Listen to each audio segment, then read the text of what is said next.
The path of the saints is a very simple one. It says that the truth and your true home lies within yourself. You can find it in your own physical body. That the physical body has 9 doors opening out into this world. The 2 eyes, the 2 nostrils, the mouth, the 2 ears, and the 2 lower apertures. These 9 doors are openings on the body that connect us with the world outside and draw our attention outside. If we can withdraw our attention from these 9 doors and pull it behind the eyes, we see a 10th door opening there. If you can enter that, you have entered the spiritual path. You've gone in the right direction. That is what Sant Mat is. I can now close my talk. But that's all there is to it. Go within and find out. Now the question is, what stops us from this? This is not a path that somebody invented. These 9 doors have not been invented by anybody. We human beings carry them, and all of us carry them. The 10th door has not been invented by anybody. It's there with everybody. There is no exception to this rule. Every human being has it. Every human being has the same potential for self-realization and to discover our true home as anybody else. The masters do not have anything special which they give you. They have the same things you have. The only difference between a master and a seeker is the masters have found out what is there and we are still seeking. There's no other difference. It's not a man-made thing. It's created in us just because we are a human being. Every human being has it. And only human beings have it. Now that's a little bit of discrimination, that there are so many living things in this world. There are trees, plants, insects, crawling insects, flying birds, beasts, angels, hidden angels who you can't see, sitting in heavens. They are all living beings, and none of them have this capacity to go within as a human being has.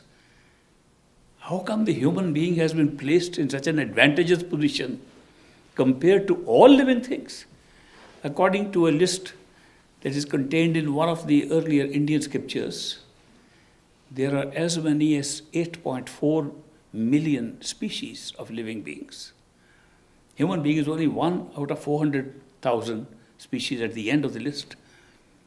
Bulk of the list is in plant kingdom. 90% of the living forms as we know today on the earth are in the ocean. We never see them.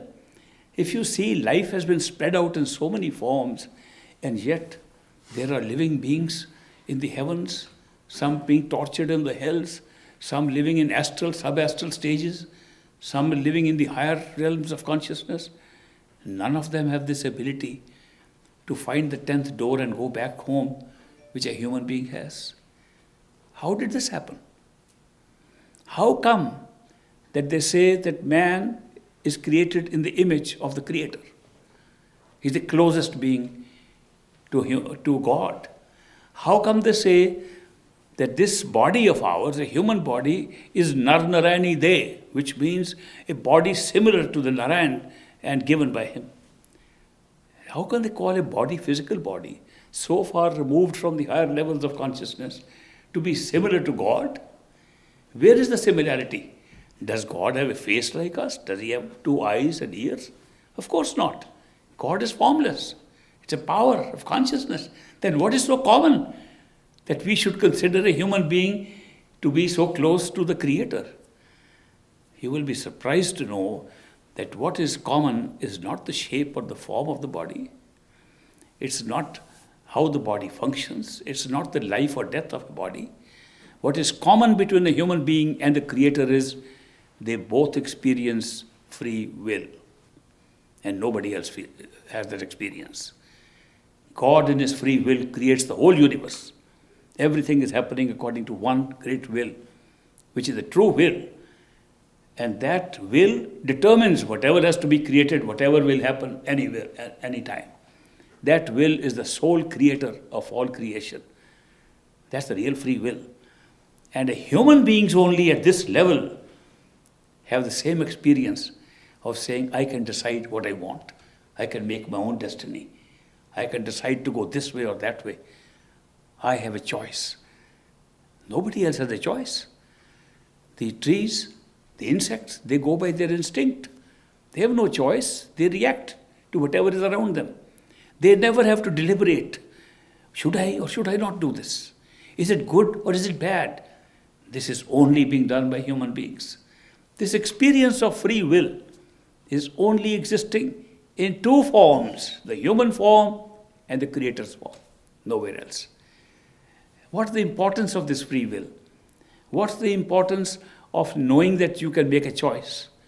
The importance is that when we think we have free will and are making a choice, we can choose to seek and find. We can choose to seek worldly things, or we can choose to seek the reality inside us. This seeking is the secret.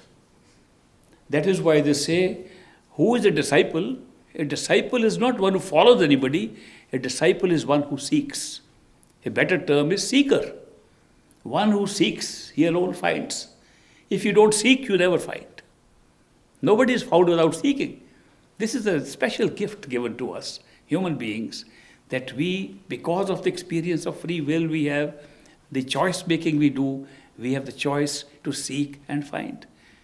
And when we seek, the experience of choosing is identical to the free will that the Creator has, by which He made everything. And that makes us so close to the Creator. Now what happens because of this seeking that we can do? When we seek, something very interesting happens in creation. When we truly seek, we find. It depends on what we seek.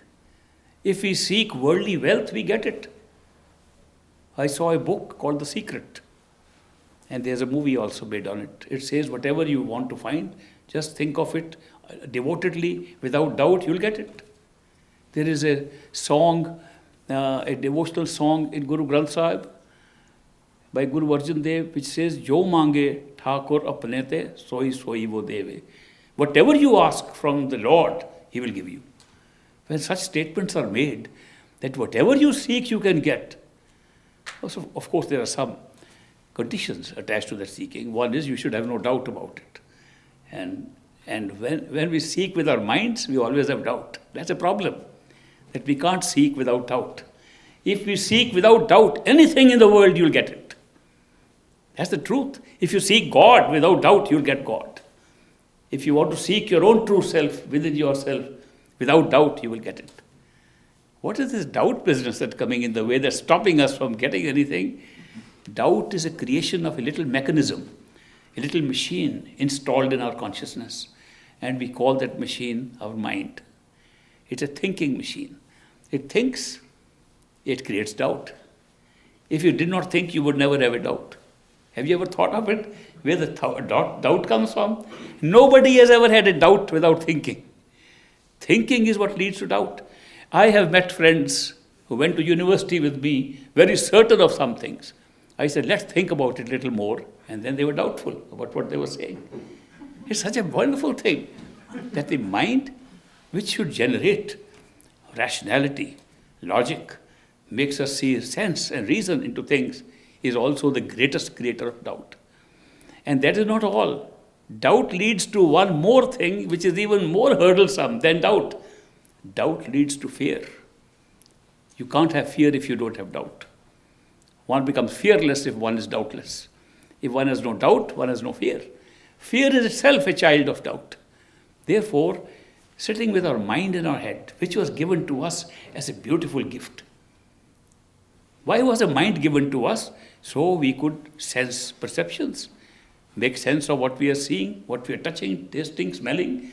We could transform ordinary sense perceptions into meaningful symbolism, meaningful language, meaningful concepts, meaningful philosophy, even meaningful understanding of the path to God. It is a great gift to us. The mind was the greatest gift to us to be used for communicating, for understanding, for sensing. And what did we do? We went into its negative side to create doubt, to create fear, and out of fear do nothing, just withdraw. So our seeking has been created in a situation where if we go after the mind, we do not find what we seek. And if we go with our own self and not the little machine attached to us, we find what we seek. Who are we then? Are we the mind or are we something else? If the mind is merely a machine attached to us, then who are we? This is a very important question. Who are we? What is our true self?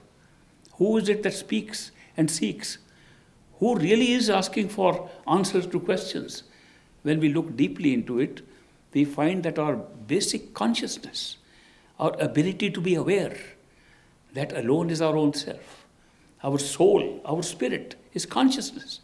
It's not thinking. It's not reasoning. It's not logic. Because we can have the experience of the self without logic. We have so many experiences in life where the mind and logic are not involved at all. Let me give you an example. When we fall in love with somebody, there is no mind involved. In fact, if you bring the mind in, you create doubt. You fall in love with somebody, you are not even sure if you are in love, if you start thinking about it. But without thinking, love is a pure experience. Intuition, that gut feeling that comes to you suddenly, yes, this is going to happen. Where does it come from? No amount of thinking can give you intuitive feeling. It's directly coming from your consciousness, your soul, yourself. Beauty, experience of beauty. You look at a nice painting, wow, wonderful painting, and you enjoy it. Take the whole painting in one go, it's one grasp, and say, it's beautiful, aesthetic. And then you start analyzing it. Which part of it is beautiful? And the beauty disappears. The mind comes into play. So if you see, the functions of the mind are quite different from the functions of the self. The self by itself, per se, has certain functions of love, beauty, joy, bliss, which the mind cannot provide. No way, how hard you think. On the other hand, the mind has very good qualities too. It can think, it can reason, it can communicate, it can develop language, it can understand, it can read books, it can understand things. There's so many good things the mind can do. Therefore, what is the correct position about the self and the mind? The correct situation would be rely on yourself and use the mind. Use the mind as necessary. You'll find it very useful. But what are we doing? We are not using the mind, we are being used by the mind. The mind is thinking randomly and telling us what to do, and we follow it. That's what's creating all the mess for us. Therefore, these perfect living masters, who are just human beings like us, they come into this world. When do they come? How do they appear in our life? Have you ever noticed how they come into our life? If you carefully go, I have spent my whole life at this. I have seen more masters than I think anybody else in my whole life. How do they come into your life? When you seek. And you don't have to find them. You can go around finding and you'll never be sure who's a master. You say, oh, there are so many fake masters. There are a lot of fake. There are more fake masters. 11 times more, according to my master, great master said, 11 times more fake masters than the real ones in this world at all times in the same area. Therefore, to go and search for a master doesn't lead to anything. Then what brings a master into our life is our inner seeking. Without speech, without shouting, I am looking for you, don't have to say that, say it in your heart. And a master appears in your life through coincidence, a miraculous coincidence. And you wonder, how did this happen? I was looking for something else and I found this. I had a book in my hand, it was lying in the basement for 10 years and now picked it up and suddenly I find and I contact, the person comes up to my life. The number of coincidences that I can relate to you from live experiences of people who say the master came into our life by coincidence. What we were doing was seeking inside. We were praying inside. Master, I want your darshan, I want a real master. And the real master came into our life and exposed himself as the real master over time and proved to the hilt that he was a master. Left no doubt in our minds. It all happens because the coincidence is a means. It's not an accident. Coincidence is a language also. Coincidences happen when you seek. How many people I have met who say ever since we came on a spiritual path, more and more strange coincidences are happening in our life. How does that happen? Because coincidence is a language. It's a language of the Lord. That He can speak to us through the language of a coincidence which is not made up by the mind. If we start thinking that the Lord is speaking in our head, it's the mind speaking, and we are misled by that. But the coincidence cannot be created by a mind. It puzzles us, surprises us. And that's how the language of masters come to us, and we find a master when we seek. Therefore, the seeking comes from our soul. We are all seeking right now, and the experience of loneliness that we get. The experience of loneliness when we have companions around us. The experience of loneliness wherein sitting in a big crowd.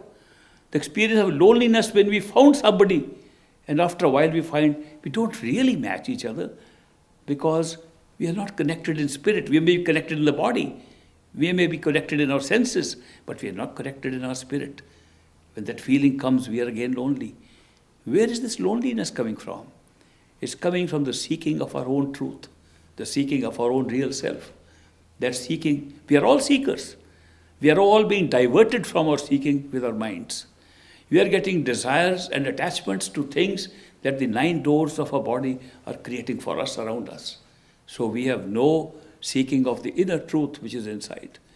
And that is why when we seek within for the truth, anybody who seeks within and keeps on seeking, even if he finds a master, still keeps on seeking.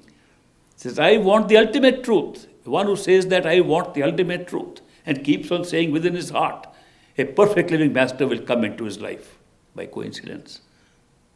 I've seen it all my life, this happening.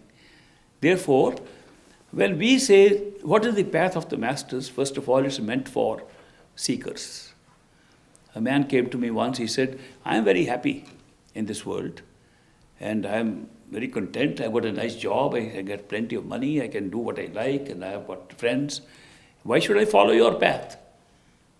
I said, no, you don't have to. It's not meant for you. Go and have a good time, enjoy the world. A week later he came to me crying, how lonely he was and how much he was suffering. He was just hiding his loneliness by those words he uttered a week ago. When you look at ourselves and look at our lives, we find that we are all really seekers. We are all seeking. But the mind is diverting us, and we try to satisfy that loneliness and that seeking by trying to satisfy our senses, our ego, our external self, our mind from outside things. We don't go within. We don't find where the truth is. The truth is hidden inside us, and we're running around looking for something to satisfy our loneliness, to satisfy our desires, and therefore we remain stuck here. The spiritual path is a very simple one, that you should be able to put your attention behind the eyes. It's a starting point. It's not a difficult one. Actually, to think of it, if we can put our attention and concentrate it on anything in the world, why should it be difficult to concentrate the attention inside behind the eyes? Close your eyes, sit inside, put your attention there and find out what's there. Open the 10th door, see the light inside, and find a whole new world opening up. Where's the problem? It looks, that should be a simple method. When you look at this, the only problem is that when you try to do that, the mind runs riot and tries to remember everything outside that you don't even want to remember. It's the mind that distracts you. It's the distracting mind that's coming in the way. So the mind is our only obstruction. Great master, Huzur Maharaj Baba Sawan Singh used to say, the mind is our only enemy. And if you train it around, give it a little taste inside, it's our best friend. The same mind that's running outside to find pleasures, to find satisfaction, to find some kind of way to overcome loneliness, that same mind, if you give it some good taste inside, will become your best friend. The mind loves pleasure. The mind loves all kind of pleasures. But it doesn't stick with one pleasure.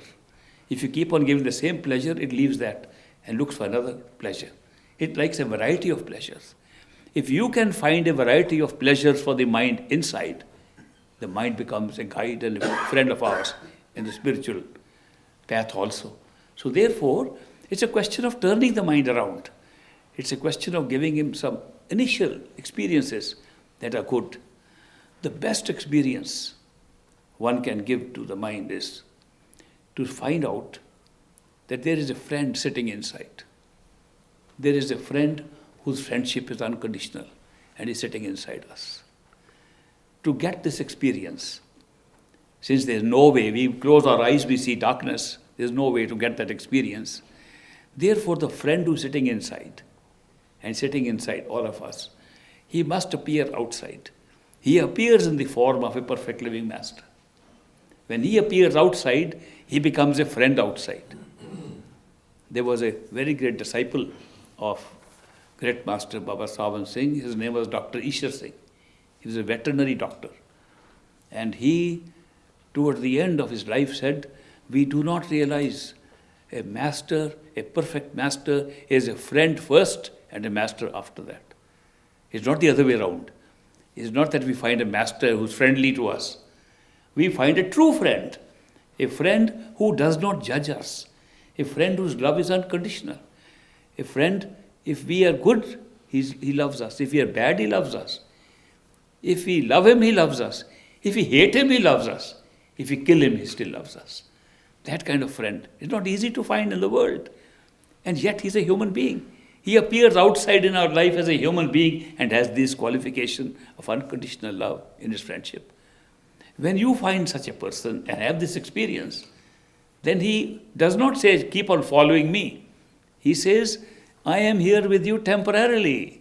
This body is temporary. You will leave the body and I will also leave the body. We are not here permanently. But the one friend who's real, whose image you are seeing outside, is inside you. Go and catch that friend. He never dies. He never leaves you. He'll never leave you. And if he's a perfect living master, he will not leave you till he has taken you back to your true home, to Sachkhand. Guarantee. That's the kind of guarantee such a person can give. So the best thing one can do in a human life is to be lucky enough through your seeking to find a perfect living master. Rather, the master finding us. In India, they say, when a chela is ready, the guru appears. They never say, when a chela is ready, he'll find a guru. The guru appears. That's what happens. That's the same way of saying that's a coincidental meeting that he comes through to you. Once he comes into your life, then he instructs you how to go within. The difference between religious leaders and others is the religious leaders want to lead us to rituals and ceremonies outside. And a perfect living master says, these ceremonies will tie you down outside, go within and find the truth. It's the change of direction where we have to go. If we go within, we find the face of the same master whom we have seen in a human form. And he guides us from inside as we become closely associated with that.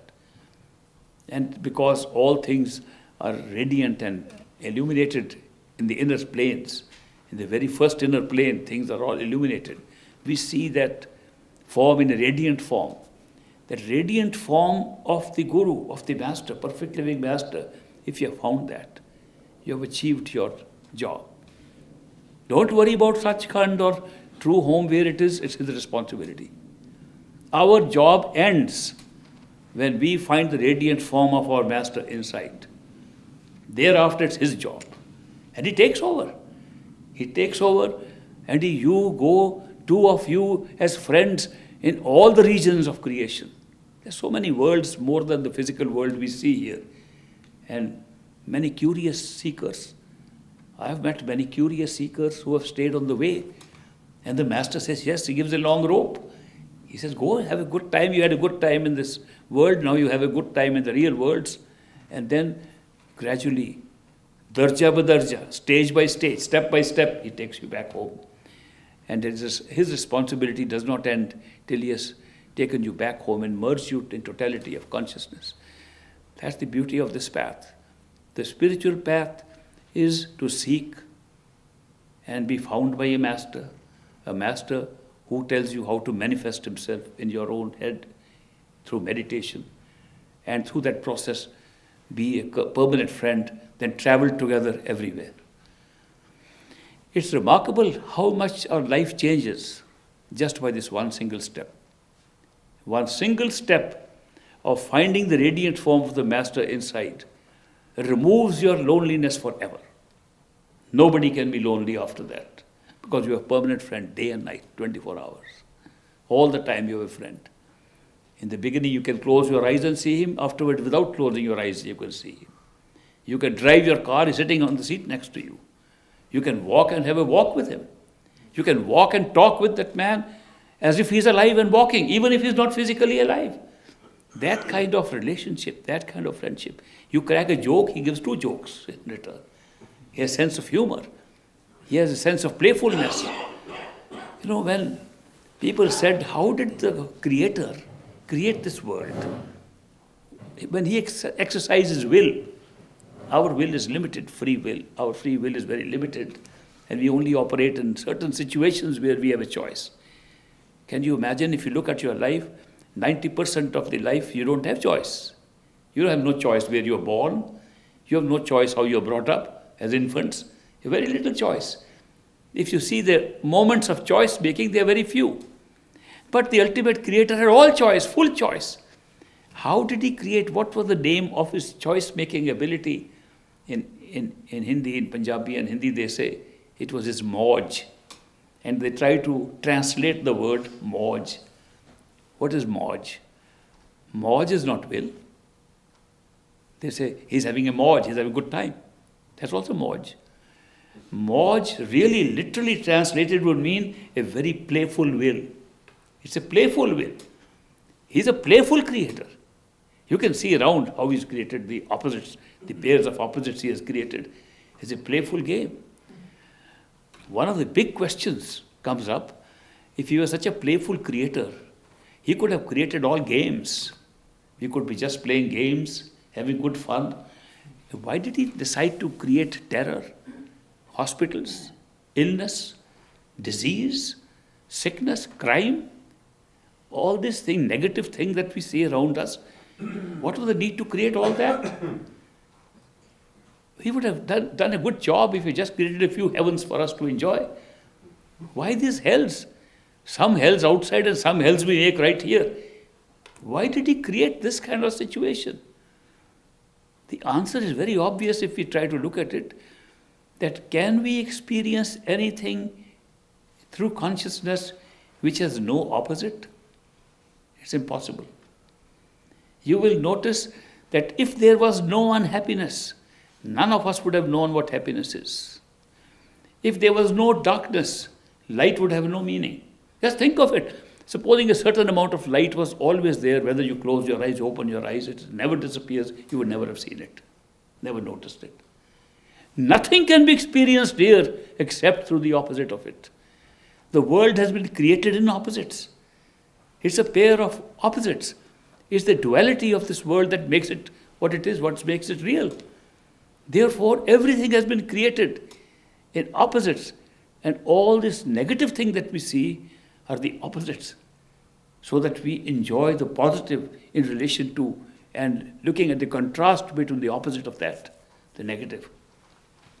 But then the question is, why create so much real bad experiences if ultimately we have to go back home and say, boy, we shouldn't have gone into that world with that so much terror.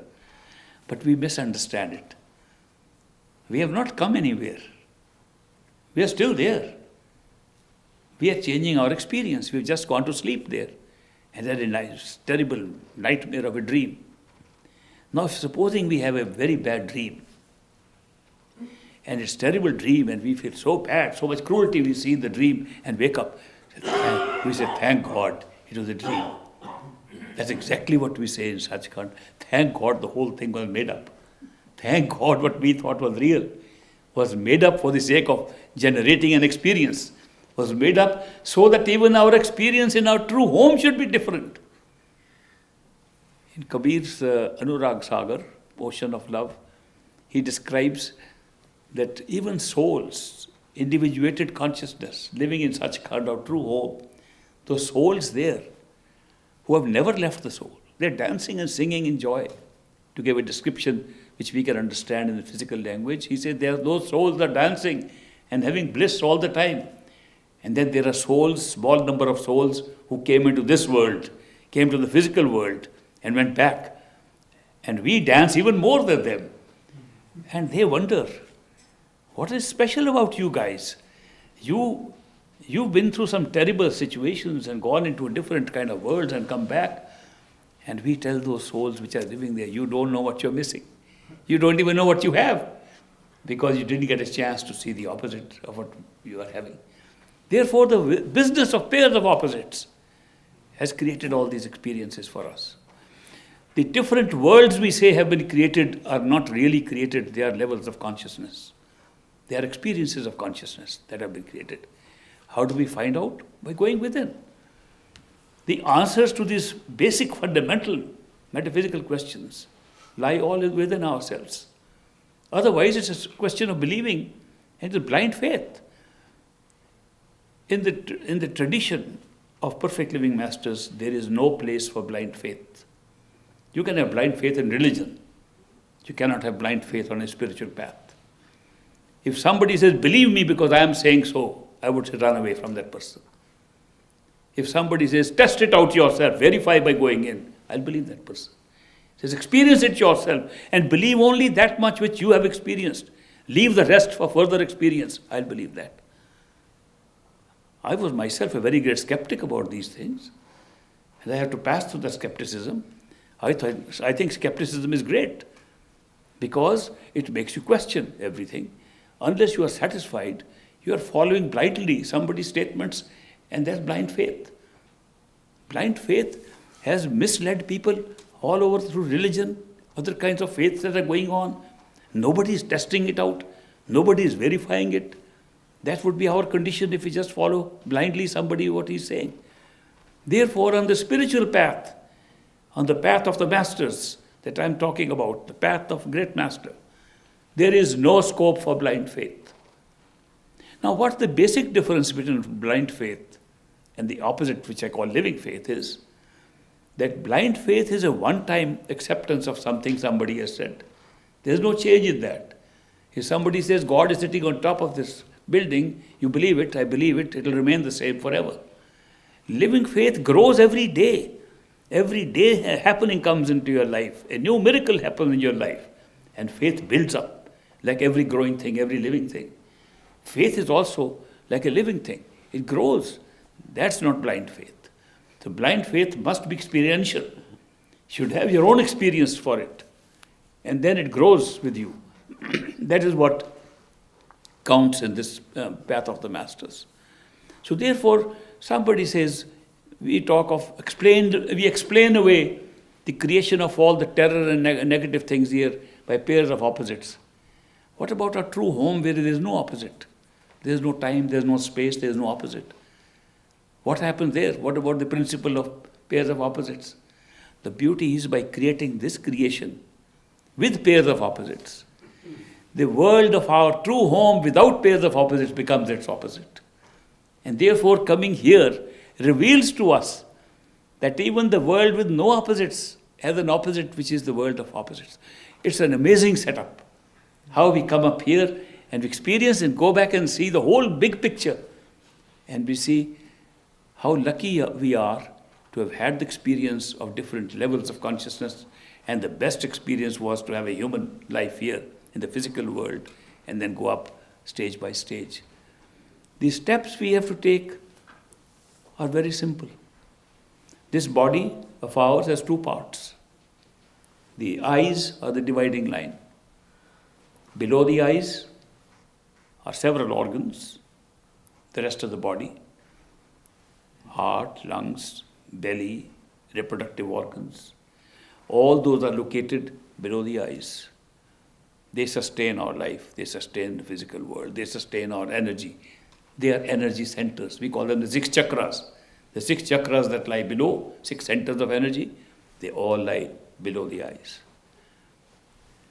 Behind and above the eyes lie another 6 chakras. Chakras of awareness, of consciousness. To get higher awareness, you can never get it from below.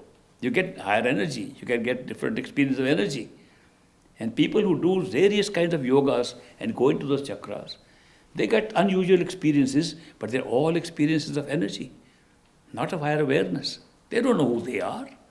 They, in fact, lose even the sense of who they are, what they're having now. And therefore, the chakras that are behind the eyes and above the eyes, in this little space, that's what counts in the physical body.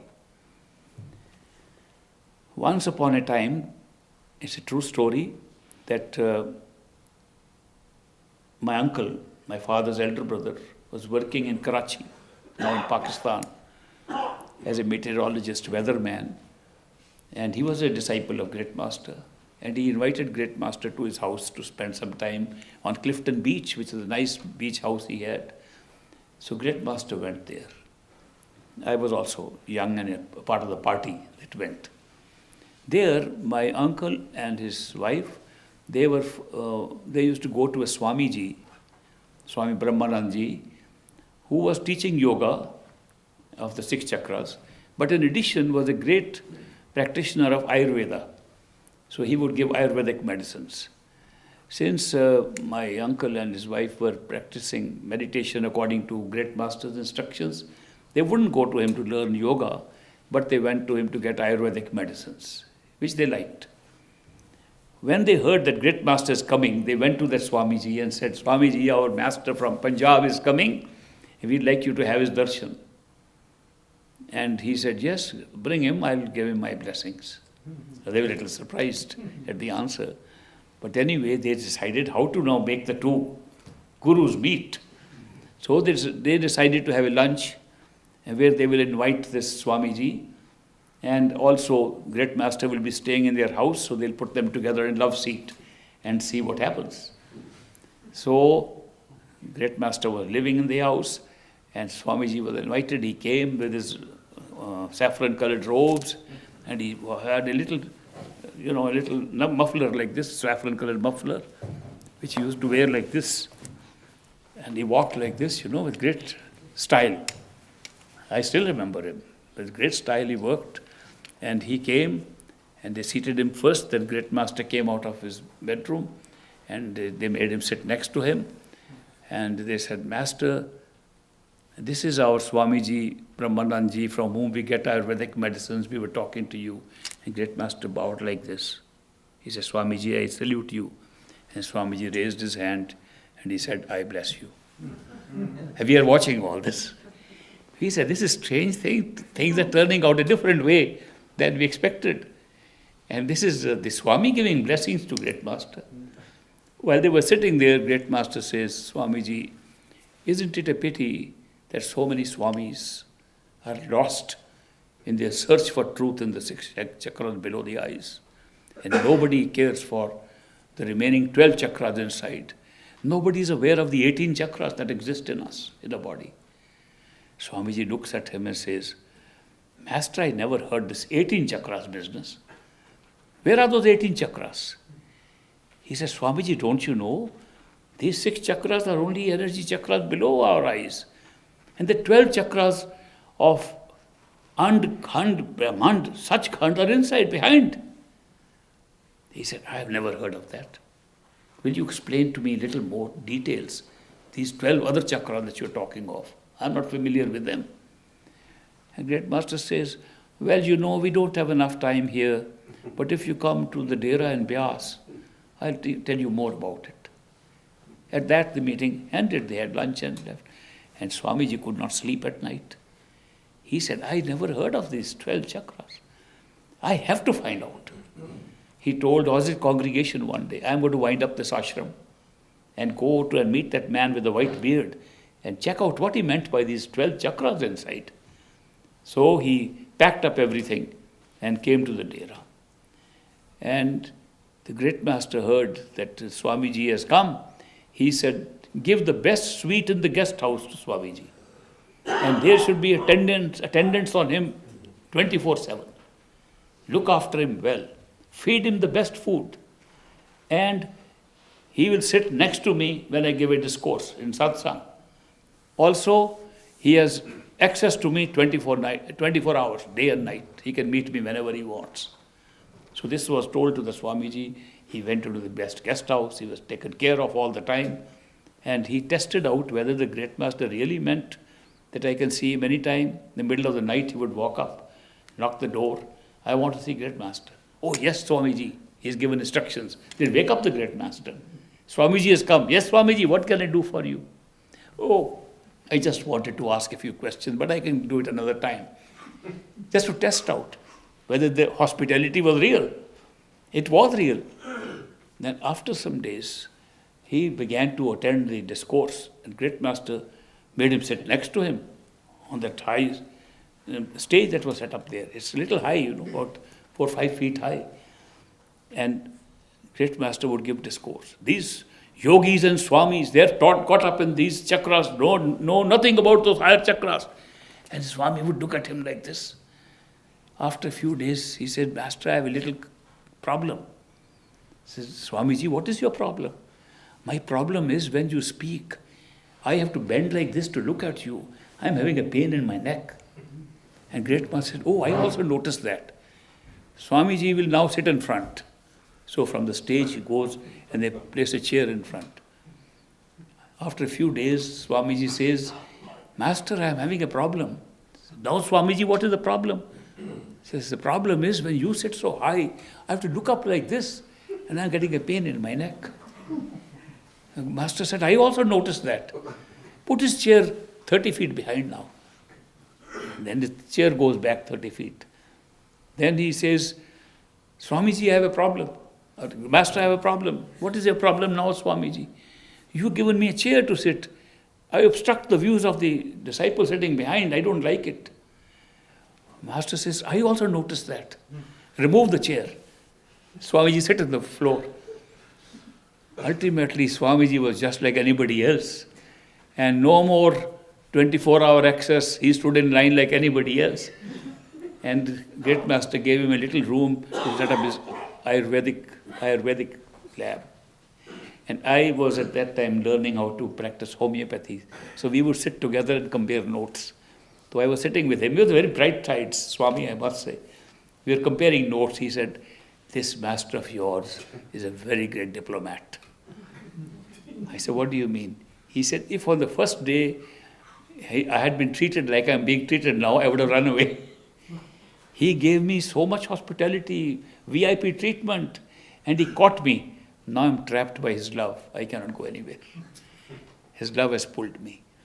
He says, this is a very clever way. He's a very clever master. And I agreed with him that the master appeals to two parts of us, our ego and our soul. Our ego wants this external recognition. Our ego wants that we're getting extra time. Our ego wants competitiveness. We got more time than somebody else got. Ego has all these desires. He fulfills them. And the soul wants just the love of the master. And he gives that love. Eventually, the only thing that pulls us is love.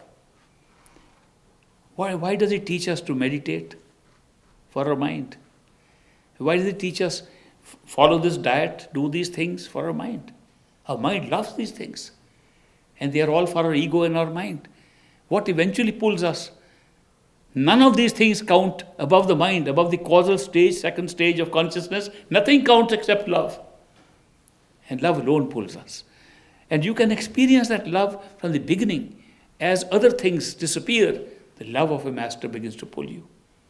There's a story great master used to tell of a gardener, a Mali or a gardener who makes plants, grows plants. He's tending to a little plant, small sapling. He's put in the ground and watering it and putting some food, fertilizer around it. And a young man walking by, he looks at that man working on a little sapling. He says, foolish man, don't you know what you're doing? This sapling of yours is so small. There are weeds all around you. And you are going on watering and giving the food. The weeds are getting the food, not your plant. And that man says, have you planted this before? He says, no, I haven't, but I can see. Obviously, your plant is so small. He says, I have planted this many times. I know when the plant is small, it shares the food with the other weeds around it. But the plant begins to grow big. Ultimately, it becomes like a bush, and the weeds disappear underneath. They die because of the shade of the bush. I know that. The story is being told that the Master comes and plants that seed of love in our hearts. We don't recognize it. We have worldly desires. Those are weeds. Master, help me with my health. Master, help me to get little promotion in my job. Master, help me to succeed in this thing or that. Master, help my son to pass an exam. Master, help this thing.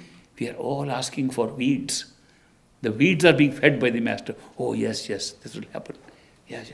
Master was very kind, I got some extra money there. Master was very kind. I went to that meeting, the parking spot was vacant. He granted it to me. Master was very kind. We are going on thanking the Master for small things that are happening in the world. We are like weeds. Meanwhile, because of these, the love in our heart is growing. At the end, we say, Master, we want nothing else except you. We want only your love. We want nothing else. And the plant has become big in our heart. That's how the example is given.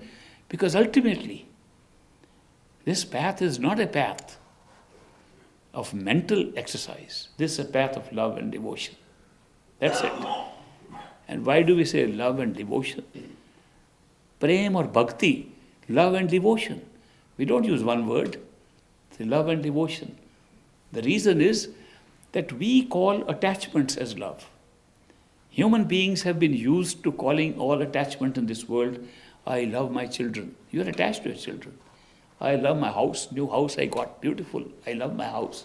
I love my dog. I love my car. You are attached to all these things. Imagine when you say this or speak in your heart, I love so and so, you are loving I more than what you're talking about. It's an ego game, really speaking. It's not real love. If you have real love, you forget the I and only think of the beloved. That's real love. That this attachment we are calling love. Therefore, the problem comes up that these attachments which we think are love make us getting attached emotionally. We feel emotional surge in our hearts and we say, oh, we love. Oh, I have unshakable faith in my Master. I love him. And he gives one little blow of a bad misfortune. Master, why did you do this? You couldn't be a master. How could you do this to me? In love, you say, Master, I know whatever you're giving is the best for me. We talk differently. The language changes in real love. But therefore, we are misusing the word love. The real love comes from the Master. Because his love is not based on any judgment or conditions. His love is not based upon what we are doing. He is not a judge. He never judges. It's a unique way of expressing love that he never judges us. What we can do in return is being devoted to him. That's why these are two actions. Love comes from the Master and our response is called devotion.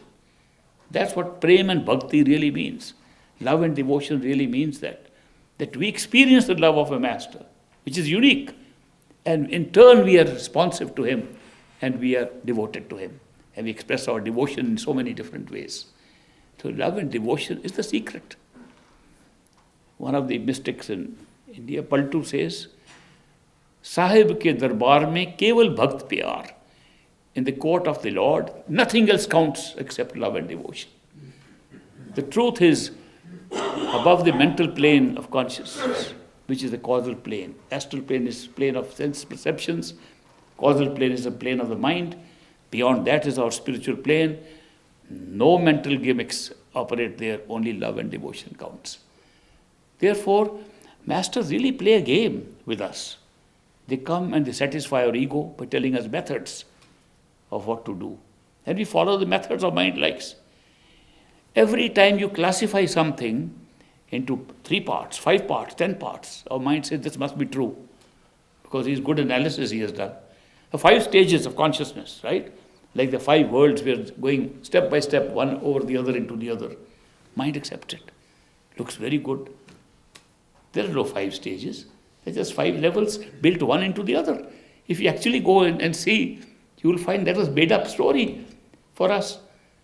Swamiji of Agra whose followers are now in the line of great master and so on. So many followers owe their origin of spiritual knowledge from that Swamiji said Sivdayal Singh of Agra. That Swamiji in his discourses would say, Sachkhand is a beautiful place. There are tall trees there, mile long, 2 mile long trees, laden with diamonds and rubies. Now he's describing a state where there is no time and space, describing a situation, rubies don't count, they are like dust. And he's describing them, the diamonds and rubies there. I might mention that a lot of his disciples were women. I can understand why. When he talks of trees laden with diamonds and rubies, women would be attracted to that. Why are these masters telling us stories? Because there is nothing to compare with what the experience is. There's nothing at all to compare with the experience. So they are describing in worldly terms. A whole book on creation exists today called the Anurag Sagar, the ocean of love, by Kabir talking to his disciple. And it's all being translated into physical symbolism, physical allegories. Because we can't understand anything beyond that. Therefore, masters employ all these techniques to take us where? Where do they take us by all these stories they tell us? They take us to our true home, which is beyond all these things that we're talking about, where nothing else counts but love and devotion. Love and devotion is the secret of the spiritual path. The more you associate with the perfect living master, the more you are affected by his love and the less affected by the teachings. People say, I met a great teacher. I said, he can't be perfect living master. They are not teachers. They teach, but they are not teachers. They teach to satisfy our mind. We want to be taught. Otherwise, how will we learn? They tell us to struggle hard. They tell us meditate for so many hours, and we try to meditate more. Why? Our mind likes to struggle. Has been taught that unless you struggle, you get nothing. They are telling us something which suits our condition at this time. And we know that at the end, nothing will work except our love and devotion. They know it. There was a very great Sevadar, a disciple of great master. His name was Daryai Lal. He was a judge in Kapurthala state. And he was also finance minister there. He held very high positions. And at the end, when he retired, as a disciple, he came to great master and said, Master, I want to have some seva to serve you. And great master said, Judge Saab, you have done so many things. You have been a finance minister. You know accountancy. You know judiciary. You know law. You know all these things. Whatever job you want to take, you can take it in the dera. He said, Master, I only want permission to work as your doorman. I don't want any other job. I just want to stand outside your door. And Master said, agreed. And he spent his whole life as a doorman of the great master. One day, this doorman, and he was distantly related to me, so we had a lot of conversations on these things. So this doorman one day says to great master, Master, I have been so happy to be around you. I am bathing in love all the time. But I feel I missed out on one thing. Master said, what did you miss out? I didn't do enough meditation. I failed on meditation. I should have at least done meditation and got something real inside. All the time I'm enjoying your company outside. And can you do me a favor, Master? You go to that hill station, Dalhousie, every year in the summer, and I know you are not going this year. Can you give me the keys of your house? I want to go for 3 months and do nothing but meditation. So I catch up with the lost time and the lost meditation. Great Master said, here are the keys. Go and do meditation. Have a good time. So he goes up to Dalhousie, so happy. Look at the ambience in the great Master's house. Look at the vibrations there. There will be spirituality all around me. And that's the best place to do meditation. So he opened the door and walks in and comes and knocks on the door. Oh, I just saw you coming in. I am the plumber. I've been waiting for somebody to come to do the plumbing of the house. And next time another man knocks in. Oh, we are glad to find out you're here. We have to repair some things. Every day there was disturbance. So much disturbance he had never had in the Dera. After 3 months, he could do no meditation. And he came back and he turned the keys to Great Master, said, Master, I failed. I went to catch up in the meditation. I totally failed. It was worse than here. Great Master said, no, you didn't fail, you passed. Didn't you know you passed? How did I pass? You passed by realizing that this path is not a hot yoga. It's not a path of effort. How much effort you put in. It's not a path like that. It's a path of love and devotion. It's not a path of physical exercise. We do physical exercise to develop love and devotion. We do all these external things and all these things which we understand with the mind till we can reach the point when we find that nothing else counts except love and devotion on this path. If there is no love and devotion, there is no progress on this path. This is a true story of a man who was such a beautiful disciple. I had a very strange experience myself. There was a disciple of Great Master, Hira Singh, and he had a foundry, a little factory in Ludhiana, Prempal in Ludhiana. And in that factory, he had a house just behind the factory. And he had invited Great Master to his house, who visited his house. A very blessed man, an initiate of Great Master, about the same time that I was initiated. And he had many masters. All the subsequent line of masters from Tarun Taran, from here, from Sant Gopal Singh, from other groups, all came and stayed with him because he was a great disciple of Great Master. Every other known master from here and there would visit. He was such a great guy. And one day, I and a friend of mine from Chicago, we went there, and we were going to different places, to Dera, to other places, to see different masters. My friend was very interested in seeing the spiritual heritage of this faith, starting from Swamiji. We went to Agra also. When we went to this man's house in Ludhiana, he was giving, a master was there giving a discourse. He stopped the discourse, called us inside, served us food, and very nicely, affectionately treated us. So, this Hira Singh, at the end, he asked me a question. He said, Puri Sahab, that's how they addressed sometimes in India, I want to ask you a simple question. What is it? Hira Singh. My question is, you and I are initiates of the same master. You seem to talk like you have had a lot of great joy and success in this path. And I have been working very hard, 2.5 hours of meditation regularly. I've observed vegetarian diet, non-alcoholic drinks, and everything I've followed according to instructions for all these years. And I have not seen anything. Why not? Why this discrimination? That I followed the rules, he said, I'm not even sure if you followed as accurately as I did. You bubbling with joy, and I am sad that I got nothing. How did this happen? I said, why are you asking me this question? Don't you know that the masters say, if you have a problem in meditation, you should go to your own master. Why didn't you go to Great Master? If you were having a problem at that time, you should have gone to him and questioned him. Master, you initiated me and I am having nothing. Tell me what's wrong. He said, I did. I went to Great Master. I said, I am not making progress. And he said, with a smile, Hira Singh, do your meditation with love and devotion. Another master came, gave the same kind of reply. I went to another master, gave same kind of reply. And I have been doing that faithfully. Nothing has happened. I said, but how did you choose me to ask this question? He says, I saw you answering other people's questions. I said, if this guy can answer somebody's question, maybe he can answer mine too. I said, you know, I don't answer questions. If anybody asks me a question, I have to go to my master. Only he can answer the questions. So I need time to go within myself to my master, find an answer to your question and deliver it to you. He said, okay, go in and find out.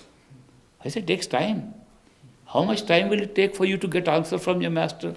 I said, about 6 months. 6 months it takes you to contact your master. I said, difficult question. I'll give you the answer in 6 months. So I went away. I was with another guest of mine. I went to India back 6 months and visited him. I said, I found the answer.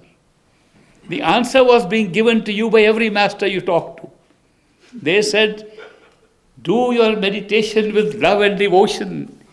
You heard the word, do your meditation. You didn't hear the words love and devotion. You thought the meditation is mechanical. That all you have to do is just to close your eyes, repeat the words, try to hear the sound, and do it like a rigorous exercise. Where was the love and devotion? Nothing happened. It was like the great master used to say, that kind of mechanical, physical meditation is like churning water to get butter out of it. You don't get butter out of water. That's churning like that. I said, the answer has always been given to you. Now, do something. He said, what can I do? How do we develop love and devotion? I said, very simple. Take the image of your master. You met him so many times. Remember a few of those scenes where you saw him, how he talked to you, how his face looked. Just like you would remember a person you love in this world. You can't forget the face of a person you love in this world. Remember the master. Make the image of that. Talk to him. Complain to him. Fight with him. As all lovers do. And make it a real love story in your mind. And meditate along with that complaint. Don't lose that. And love and devotion will come if you feel his presence inside all the time. And my master says, I should check out on you another 6 months. I went back, to cut the long story short, I went another 6 months later. He made more progress in his spiritual ascent to higher regions in the 6 months than he had done in 40 years. So, here is a clear proof. This is not a hot yoga. This is not a yoga of obstinacy. Oh, we should be obstinate, do more. It's not do more, it's qualitative, not quantitative. It's with how much quality of love and devotion. If you are thinking of the love of a master, time passes fast. Otherwise, time doesn't pass when you're meditating. There was a friend of mine in San Francisco, and great follower of one of the masters, and he invited me to stay with him. He was working in a university here, and I went and stayed with him. He said, Ishwar, you are an old disciple of great master. It will be great joy for us to meditate together in the morning. At that time, I was very tired of a long journey. I thought I'll sleep. But anyway, now I had to keep up my face. So I said, okay, what time do you meditate? 3 o'clock, the correct time. 3 to 5:30, 2.5 hours. I said, all right, I'll put up with that. So next morning, 3 o'clock, we woke up, ready to meditate. We both sat next to each other. And I was interested that this man is such a great meditator. I should watch how he meditates. So I didn't meditate properly. I was looking from the corner of my eyes how he was doing. Every now and then I would look at him.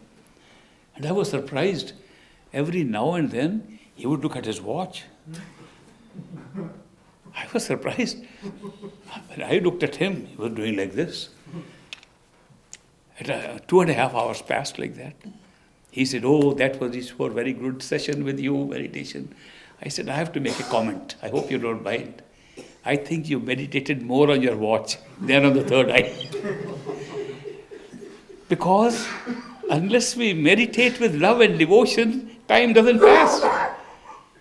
We think we have sat for an hour and we see the watch is only 10 minutes. And if we are in love, an hour passes, looks like 5 minutes. And we see it every day in our daily life. Therefore, the truth is that love and devotion is the secret in meditation.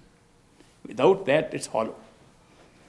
But somebody says, I don't know how to have love and devotion. Then what do? I can't just produce it from nothing. Then I quote Swamiji, who said, Jhoti sachi kar bhakti.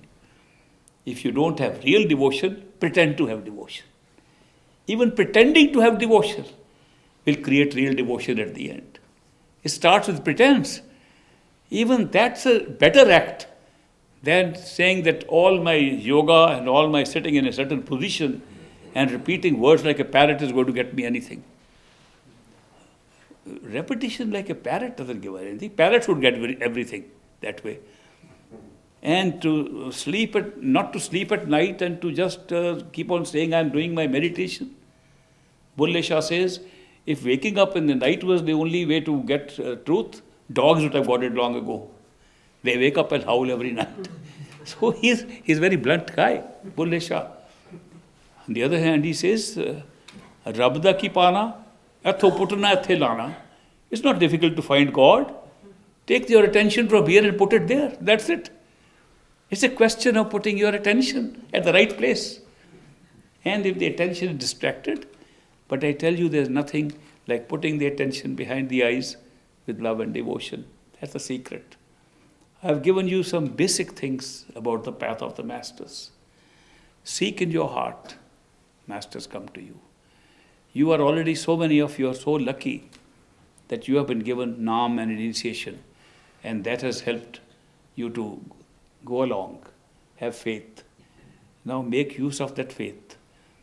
Best thing is, before you leave this body and have to come back again to complete the job, before you leave the body, do just this much step to get the radiant form, the Suksham Sharir of your master inside. The rest is master's job. Your job ends there. It's like going to a railroad station and the master is holding tickets for you and you board together. It's like going to an airport. Your duty is to reach the airport. He's sitting with you in the flight and takes you to your destination. I'm very happy to have darshan of so many of you. And I'm again grateful to Gurpag. Such a beautiful Mastana, I think. I haven't seen a Mastana after a long time. I saw them in the Dera. Now today I see one here. He's like a Mastana. And so nice to meet him. And I thank George and Wendy for organizing this and for all those others who helped him. Thank you very much. I look forward to seeing you again sometime.